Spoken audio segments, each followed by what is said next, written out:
Assalamualaikum warahmatullahi wabarakatuh. Saya Dede Sufianti. Saya Afifah Cayantoro. Saya Rifa Wulandari. Saya Iqbal Maulana. Dari kelompok 7. Di sini kami akan menjelaskan Tentang laporan keuangan dan penutupan buku. Laporan keuangan dan penutupan buku. Laporan keuangan. Setelah selesai neraca lajur, maka laporan keuangan dianggap selesai. Tahap selanjutnya adalah membuat laporan keuangan pokok yang terdiri dari neraca, laporan laba rugi, dan laporan perubahan modal. Urutan ketiga laporan tersebut lazim, tetapi justru neraca selalu diselesaikan pada tahap akhir. Karena data neraca sebagian berasal dari hasil penyusunan laporan perubahan modal. Setelah menghitung perubahan modal dari modal awal periode dan memasukkan unsur laba setelah itu, maka hasilnya membentuk modal akhir. Nah, selanjutnya laporan laba rugi. Sesuai dengan namanya, dari laporan ini akan diperoleh informasi tentang jumlah laba atau rugi. Nilai pendapatan diperoleh sisi kredit kolom laba rugi dalam neraca lajur. Nilai beban diperoleh dari sisi debit kolom laba rugi. Pendapatan biasanya terdiri dari unsur pendapatan utama dan pendapatan lain-lain. Laporan perubahan modal merupakan salah satu bentuk laporan keuangan yang menggambarkan peningkatan atau penurunan aktiva bersih atau kekayaan selama periode yang bersangkutan berdasarkan prinsip pengukuran tertentu yang telah dianut atau yang telah disepakati sebelumnya. Jadi laporan perubahan modal ini cara mencarinya yaitu hasil dari penjumlahan modal awal tambah laba sama dengan modal akhir. Nah, beda lagi jikalau ada aktifannya, rumusnya itu beda. Jadi modal awal ditambah laba dikurangi price sama dengan modal akhir. Nah, selanjutnya yaitu neraca. Neraca merupakan ikhtisar yang digunakan untuk melaporkan jumlah kekayaan atau aktiva, kewajiban atau utang, dan ekuitas yang meliputi unsur-unsur kekayaan bersih pemilik perusahaan. Ekuitas juga disebut kekayaan bersih pemilik karena terdiri dari selisih antara total kekayaan perusahaan dengan utang-utang yang harus dibayarkan kepada pihak ketiga. Di sini unsur-unsur aktiva dan kewajiban disajikan dengan menggunakan nilai saldo buku besar yang ada pada kolom-kolom neraca lajur. Unsur ekuitas disajikan sebesar nilai modal akhir dari laporan perubahan modal. Nah, jadi intinya neraca itu aktiva dengan kewajiban dan ekuitas itu semuanya dijumlah dan hasilnya harus seimbang.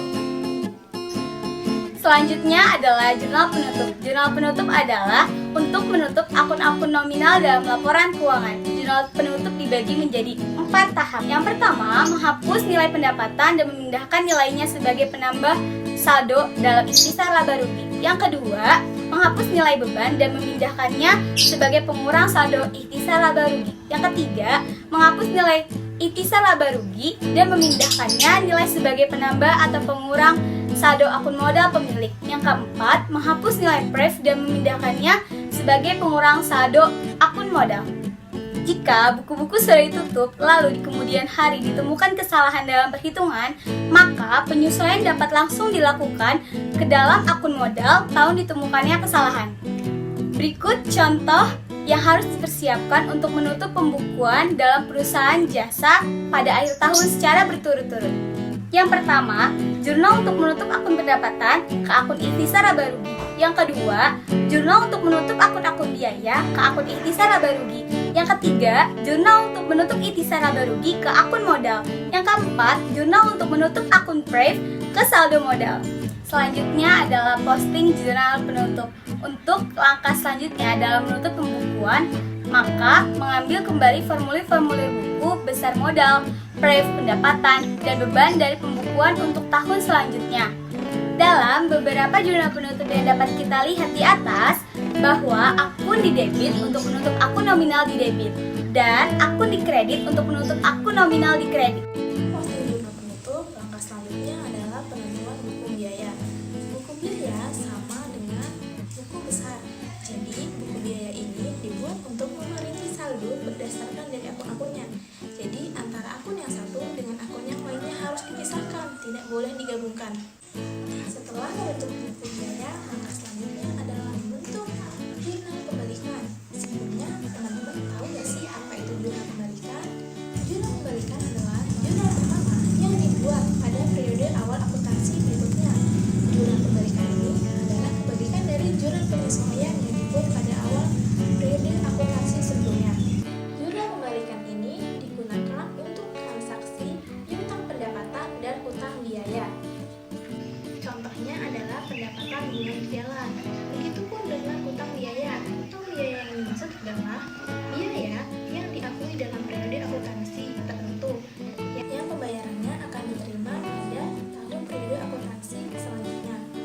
Jurnal pembalikan sifatnya opsional, jadi boleh dilakukan, boleh juga tidak dilakukan. Dengan syarat apabila seseorang membentuk jurnal pembalikan, maka di tahun berikutnya pun seseorang tersebut harus membentuk jurnal pembalikan.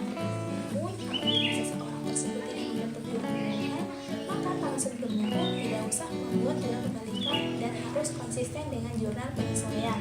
Karena jurnal pembalikan ini adalah kebalikan dari jurnal penyesuaian, maka cara pembuatannya adalah akun yang semula di jurnal penyesuaian berada di debit, maka ketika berada di jurnal pembalikan, akun yang tadinya di debit tersebut akan berubah menjadi kredit.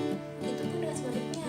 Ketika di jurnal penyesuaian, akun tersebut berada di kredit, maka ketika di jurnal pembalikan, akun tersebut berada di debit. Nah, itu yang dapat kami sampaikan. Sekian presentasi dari kelompok kami. Kurang lebihnya mohon maaf. Wassalamualaikum warahmatullahi wabarakatuh.